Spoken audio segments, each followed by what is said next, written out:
Baru-baru ini, Nvidia, sebuah company pengeluar chip komputer, telah mengeluarkan outlook earningnya.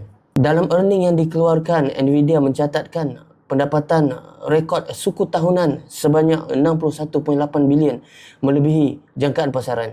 Unjuran hasil bagi suku kedua dianggarkan bernilai 89.2 bilion sehingga 92.8 bilion, melebihi expectation analis. Nvidia juga menaikkan dividen daripada 1 sen seunit kepada 25 sen seunit.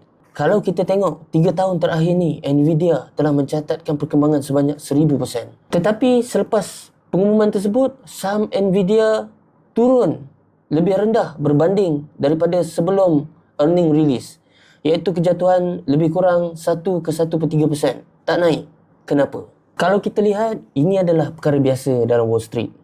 Big investor sebenarnya telah price in lebih awal lagi daripada earning result tu keluar.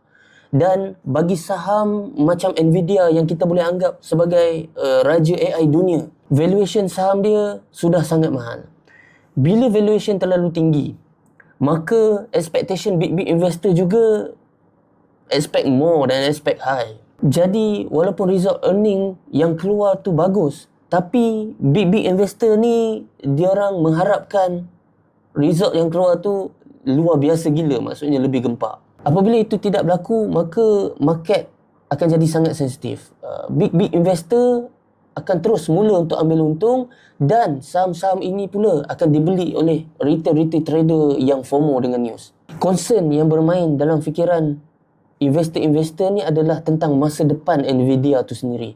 Adakah Nvidia ni mampu sustain?